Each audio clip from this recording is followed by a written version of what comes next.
Welcome to A1 TV Telugu news. ఇవాల్టి bulletin చూద్దాం. రాష్ట్ర మంత్రి జూపల్లి కృష్ణారావు ఆదిలాబాద్ పర్యటనలో రిమ్స్ ఆసుపత్రి, అంబేద్కర్ చౌరస్తా, మావల పార్కు తదితర ప్రాంతాలు సందర్శించారు. వైద్య సేవలు మెరుగుపరచాలని సూచించి విధి వ్యాపారుల సమస్యల పరిష్కారానికి ఆదేశాలు జారీ చేశారు. మావల చెరువు అభివృద్ధికి శంకుస్థాపన చేసి జిల్లాలో టూరిజం అభివృద్ధికి కృషి చేస్తానని హామీ ఇచ్చారు. పర్యటనలో ఎమ్మెల్సీ, ఎమ్మెల్యేలు, అధికారులు పాల్గొన్నారు.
తునిలో మాల మహానాడు రాక్స్ ఆర్ఎస్ అట్రాకర్ మాట్లాడుతూ తెలుగు రాష్ట్రాల సీఎంలు మాలలపై కుట్ర చేస్తున్నారని ఆరోపించారు. ఎస్సీ వర్గీకరణ పేరుతో చంద్రబాబు, రేవంత్ రెడ్డి మాలల హక్కు టీడీపీలో ప్రాతినిధ్యం 40 లక్షల మాలలు వర్గీకరణను వెనక్కు తీసుకునే వరకు నిరంతర పోరాటం కొనసాగుతుందన్నారు. ఎస్సీ వర్గీకరణ ముసుగులో అన్ని ఎస్సీ వర్గీకరణ వెంటనే జోహార్ అంబేద్కర్, దళితుల ఐక్యత.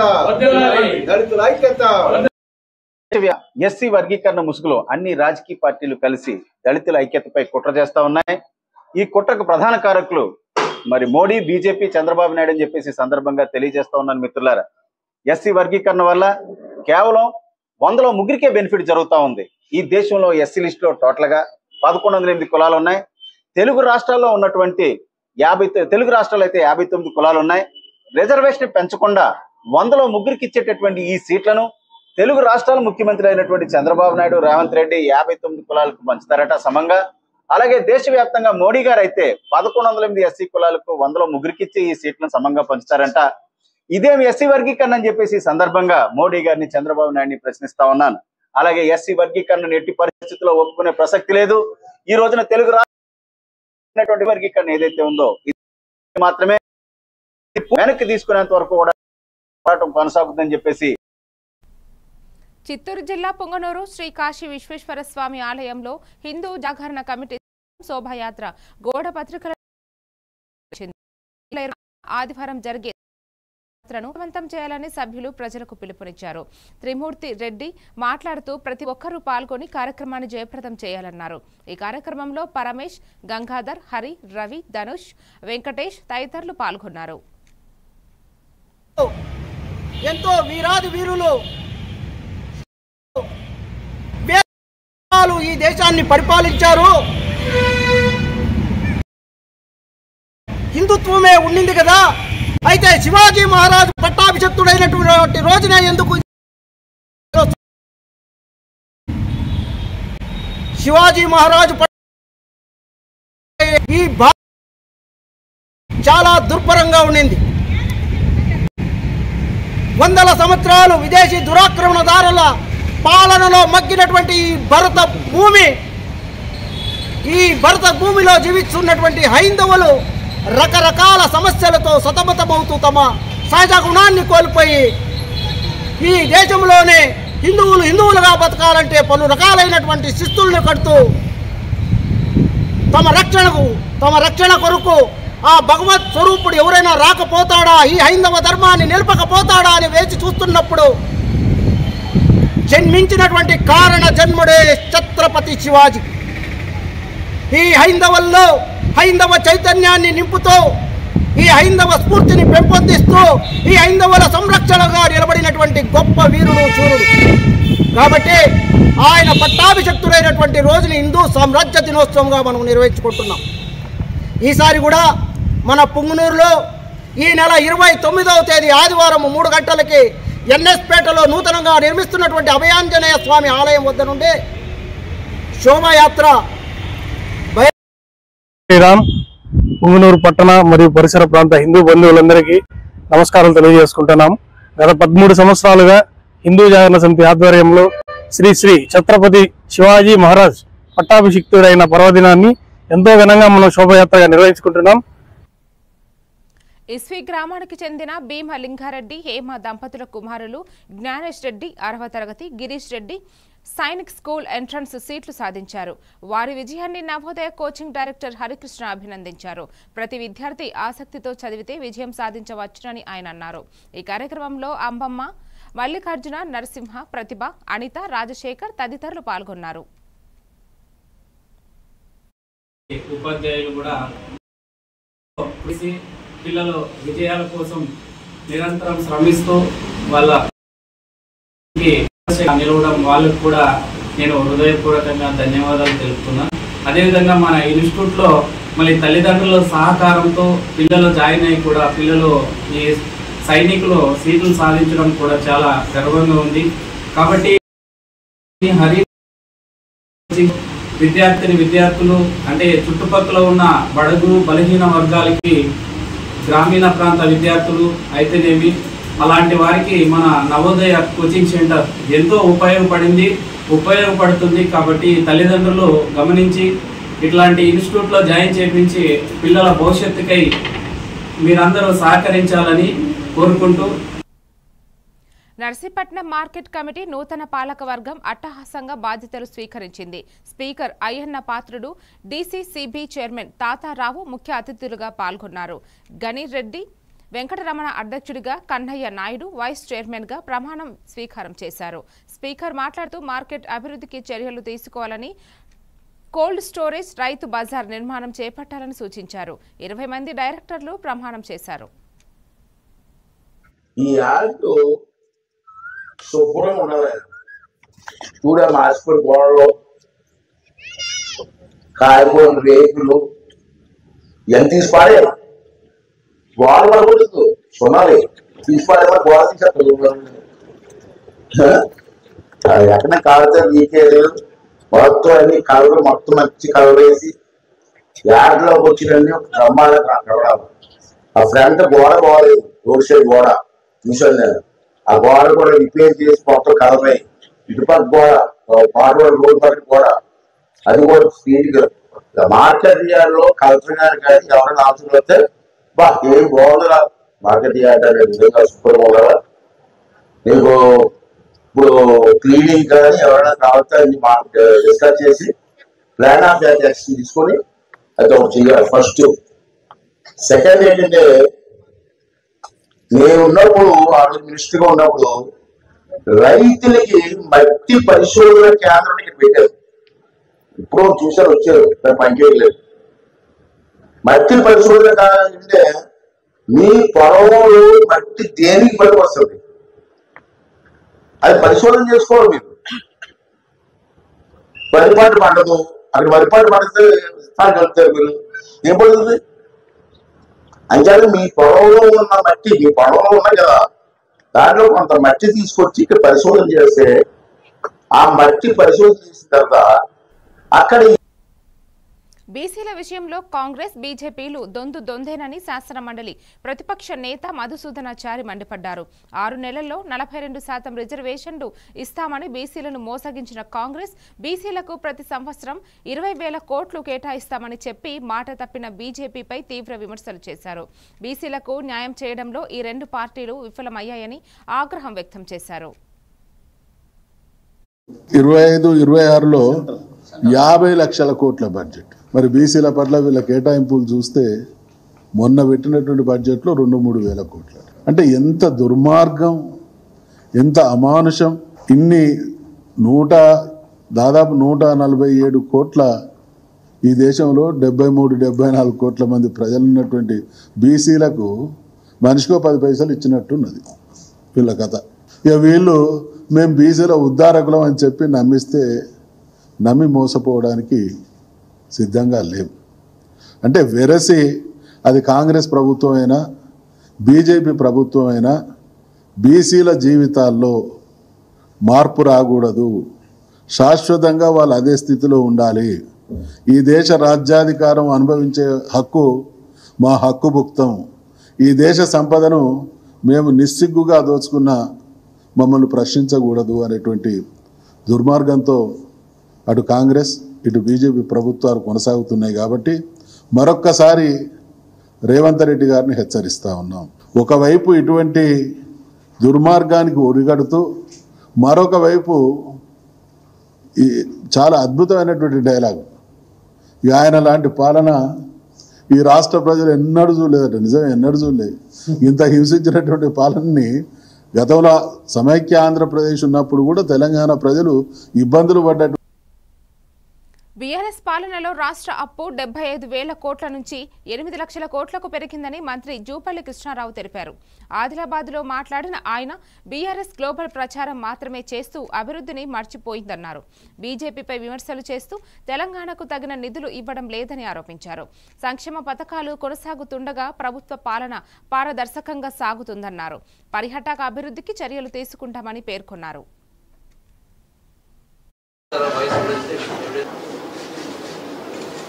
ఆన్లైన్లో అప్లోడ్ చేసుకున్నా, వ్యక్తిగతంగా దరఖాస్తు ఇచ్చిన అవన్నీ కూడా కంప్యూటర్ చేయాలి. ఇచ్చేదంటే సెపరేట్ ట్రైనింగ్ ఆర్డీఓ. అంటే ధనిక రాష్ట్రం అప్పచెప్తే హైదరాబాద్ రాజధానిగా హైదరాబాద్ ఆదాయం మొత్తం తెలంగాణ మనం ఖర్చు పెట్టుకుంటున్నా కూడా 8 లక్షల కోట్ల అప్పు చేసిన తర్వాత కూడా కాంగ్రెస్ ప్రభుత్వం ఎన్నికల సందర్భంగా ఆనాడు సోనియా గాంధీ గారి కానీ మన రాహుల్ గాంధీ గారు కానీ చెప్పిన ప్రకారం ఈనాడు కాంగ్రెస్ ప్రభుత్వం ముఖ్యమంత్రి రేవంత్ రెడ్డి గారి నాయకత్వంలో ఇవన్నీ కూడా ఏవైతే చెప్పినటువంటి 6 గ్యారెంటీలు కావచ్చు, ఇతర కార్యక్రమాలు అంటే అభివృద్ధి సంక్షేమ అన్నీ కూడా కొనసాగుతూ ఉన్నాయి. అంటే గత ప్రభుత్వం చేపట్టినటువంటి ఏ అభివృద్ధి కార్యక్రమం కూడా అంటే ఏ సంక్షేమ కార్యక్రమం కూడా బంద్ చేయకుండా అంటే పెన్షన్లు అయినా, రైతు భరోసా అయినా, రుణమాఫీ అయినా ఇవన్నీ ఇస్తూనే ఈరోజు అదనంగా 21,000 కోట్ల రూపాయలతోటి ఇందిరమ్మ ఇళ్ళు, సుమారుగా 22,000 కోట్ల రూపాయలతో రుణమాఫీ, మళ్ళీ సన్న బియ్యం, అట్లాగే సపోర్ట్ ప్రైస్ అంటే సన్న వడ్లకు 500 రూపాయల బోనస్, ఫ్రీ బస్సు కావచ్చు, గ్యాస్ కావచ్చు, రకరకాల ఇవన్నీ కూడా ఒక్కొక్కటి ఇలా కొనసాగిస్తా ఉన్నాం. మొన్ననే రైతు భరోసాకు సంబంధించి గత 10 సంవత్సరాల ఎప్పుడు కూడా 9 రోజుల్లో 9,000 కోట్ల రూపాయలు రైతుల ఖాతాలో జమ కాలే. అంటే ఎన్ని ఇబ్బందులున్నా కూడా ఇన్ని చేస్తూ ఉన్నాం. ఈ రోజున హైదరాబాద్ ఫిలిం నగర్ క్లబ్ లో బీజేఎంసీ జాతీయ చైర్మన్ బిస్వాప్రియ రాయ్ చౌదరి, జాతీయ అధ్యక్షుడు అర్నబ్ చటర్జీ సమక్షంలో జీఎన్ వెంకటరాయుడుని food corporation of India workers federation chairman గా నియమిస్తూ అపాయింట్మెంట్ లెటర్ అందజేశారు. ఈ సందర్భంగా ఆయనను బంధువులు, స్నేహితులు, నాయకులు పుష్పగుచ్చాలతో సన్మానించి అభినందనలు తెలిపారు.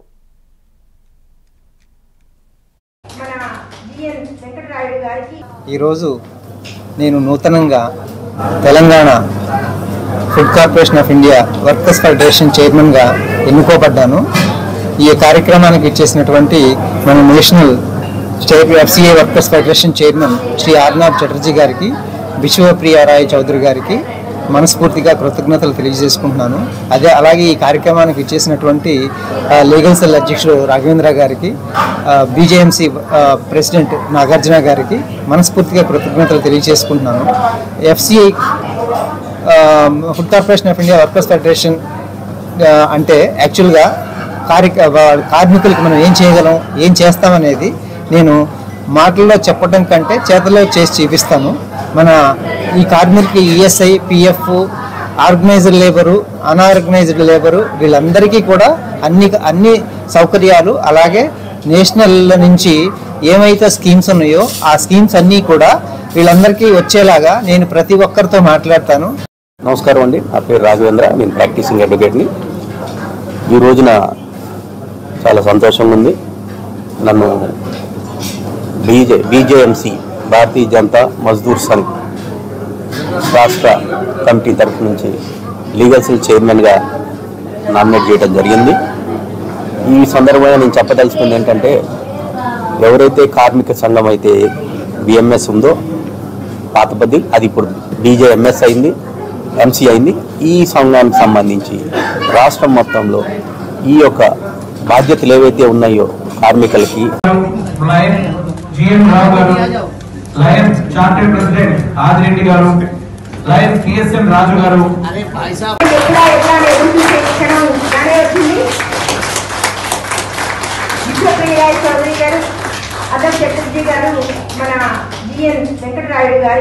ఈరోజు నేను నూతనంగా ఇంటర్నేషనల్ యాంటీ డ్రగ్స్ డే సందర్భంగా రాజోలు పోలీసుల ఆధ్వర్యంలో భారీ ర్యాలీ నిర్వహించారు.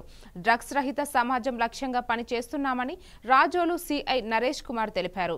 బస్టాండ్ నుంచి ఎంఆర్ఓ కార్యాలయం వరకు సాగిన ర్యాలీలో విద్యార్థులు, పోలీసులు, వైద్యులు, ఆటో కార్మికులు పాల్గొన్నారు. మాదక ద్రవ్యాల నివారణకు టోల్ ఫ్రీ నంబర్ ఏర్పాటు చేసినట్టు చెప్పారు. గ్రామాల్లో, పాఠశాలల్లో అవగాహన పెంచుతామని తెలిపారు.